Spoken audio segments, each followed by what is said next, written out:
Welcome to TC24 TV. నేను మీ దివ్య. చట్టాన్ని కాపాడాల్సిన ఓ పోలీసే చట్టాన్ని చేతిలోకి తీసుకొని అదనపు కట్నం కోసం భార్యను చిత్రహింసలు పెడుతున్నాడు.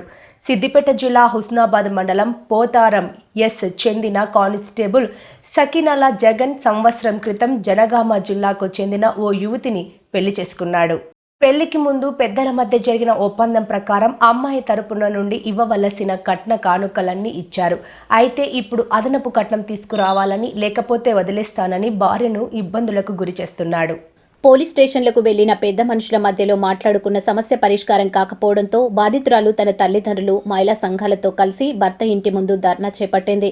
తనకు న్యాయం జరిగే వరకు అక్కడి నుండి వెళ్లనని భీష్మించుకొని కూర్చుంది. పెద్ద మనుషుల మధ్య మాట్లాడుకుందామంటే వినకుండా కానిస్టేబుల్ ఇష్టానుసారంగా వ్యవహరిస్తున్నాడని అతని భార్య, ఆమె తల్లిదండ్రులు వాపోతున్నారు.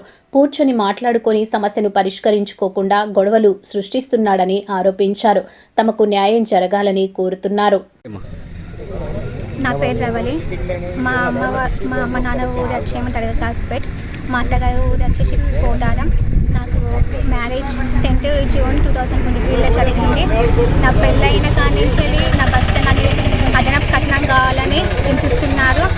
పెళ్ళైన మరుసటి రోజు నుంచే నాకు ఫ్రిడ్జ్ కావాలి, కూలర్ కావాలి, ఆస్తి కావాలి, జాగా కావాలి అని ఒక దాంట్లో ఒకరు నాకు ఇది కావాలి అది కావాలని చెప్పేసి నన్ను అదనపు కట్నం కావాలని చెప్పేసి నన్ను వేధిస్తున్నారు. ఎన్ని సంవత్సరాలు అవుతుంది మీకు? నాకు పెళ్ళయి 1.5 hours 18 నెలలు అవుతుంది. కాకపోతే వీళ్ళు నన్ను టార్చర్ చేయబట్టేమో పెళ్ళైన కానించలే, నెక్స్ట్ డే కానించలే నన్ను టార్చర్ చేస్తాను. ఎందుకు టార్చర్ చేస్తున్నామా నీకు?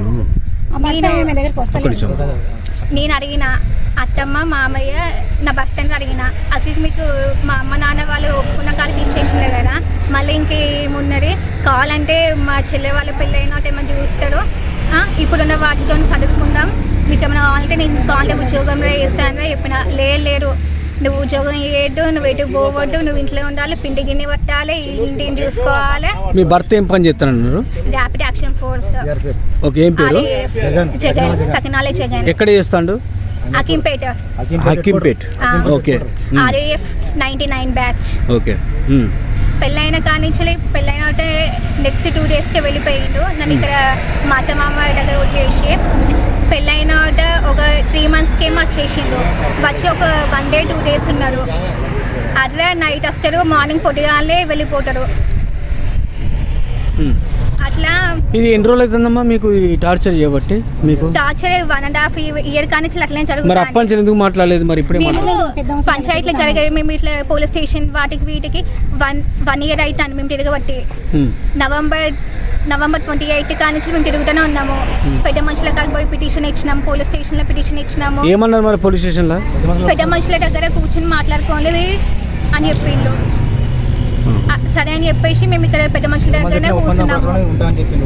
తర్వాత నీతో మాట్లాడు చెప్పు. పెద్ద మనుషులు చెప్పినట్టే నేను నేను రాజకస్తా, వాళ్ళు ఏది చెప్తారు నేను దానికి కట్టుబడి ఉంటా అని చెప్పిండు. కాబట్టి ఇప్పుడు నీకు సమస్య చెప్పు. ఇప్పుడు నీకు ఏం కావాలి? నాకు నా భర్త ఎక్కడ ఉంటే అక్కడనే ఉంటాను. నేను మొదటి కాల నుంచి చెప్పారు గదే. కాబట్టి ఈ రోజు ఏం జరిగిందంటే మేము పంచాయతీ కానీ చెప్పేసి వచ్చేసినాము పంచాయతీకి. ఈ రోజు వాళ్ళు అటు ఉన్నారు, మేము ఇటు ఉన్నాము. దాని తర్వాత మా హస్బెండ్ డబ్బా నా వెనకాలకి వచ్చి చున్ను పట్టుకుని తిప్పి గుంజుకుపోతూనే ఉన్నాను. నిన్ను చంపెట్టాను, నిన్ను నలికెట్టాను, నువ్వు సావాలని చెప్పేసి. ఎప్పుడు జరిగింది ఇది? ఇంతకుముందే ఒక హాఫ్ అన్ అవర్ అవుతుంది జరిగి. మరి ఏడి ఆ మనిషి? నేను వచ్చే వారికి ఇంట్లో ఎవ్వరు లేకుండా వెళ్ళిపోయిండు. మా అత్త, మా మామ, మా మరిది, మా బావ.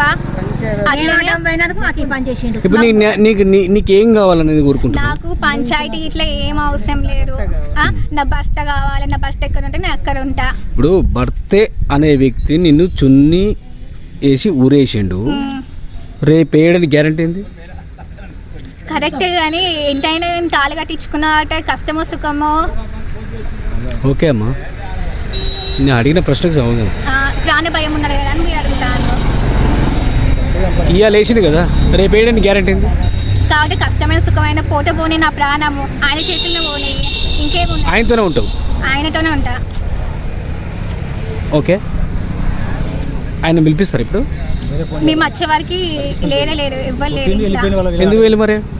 ఏమో ఎట్లా వాళ్ళు బైక్ పైన మేము ఇటు సైడ్ వస్తాను, వాళ్ళు అటు సైడ్ నుంచి దెబ్బ దెబ్బ కొట్టుకుంటా పోయిండు. మేము వచ్చేసి వాళ్ళకి ఇంటికాడ ఇవ్వలేదు. కౌన్సిలింగ్ ఇస్తాము, అబ్బాయి మారుతాడు, అమ్మాయిని బాగా చూసుకుంటాడన్న నమ్మకం ఉంది. పంచాయతీలు వద్దు, ఏదొద్దు. ఎన్నిసార్లు పంచాయతీ అని అమ్మాయి చెప్పింది, నాతో చెప్పింది, నాకు పంచాయతీలు వద్దు, నా భర్త దగ్గర నేను ఉంటా అని చెప్పేసి ఆమె అక్కడ లేచి వస్తా అంటే చున్ని బట్టి గుంజిండట. సరే ఇవాళ ఉన్న ఆవేశం రేపు ఉండదు, మాపు ఉండదు, వాళ్ళు కలిసి ఉండడానికే ప్రయత్నిస్తాను. కాబట్టి దయచేసి పోలీస్ సపోర్ట్ కూడా అమ్మాయికి కావాలి, పెద్ద మనుషులు అందరి సపోర్ట్ కావాలి, ఊర్లో పక్క పంట వాళ్ళ సపోర్ట్ అమ్మాయి కావాలి. ప్రతి ఒక్కరికి ఆడపిల్లలు ఉన్నారు. ఆడపిల్లలు అని అంటే ఆట బొమ్మలు కాదు, చేసుకోవడం కట్లు తెలుసుకోవడం అది కాదు. అమ్మాయిని చక్కగా చదువుకోవాలి. ఆయన ఒక గవర్నమెంట్ ఎంప్లాయీ, చట్టం తెలిసిన ఆయనే నెగట్లే చేస్తాడు. మామూలుగా పని చేసుకునే వాళ్ళైతే ఇంకా ఎంత టార్చర్ పెడతారు. ఇది అనే వాళ్ళ పరిస్థితి ఏంది? మామ టార్చర్ ఏంది అన్న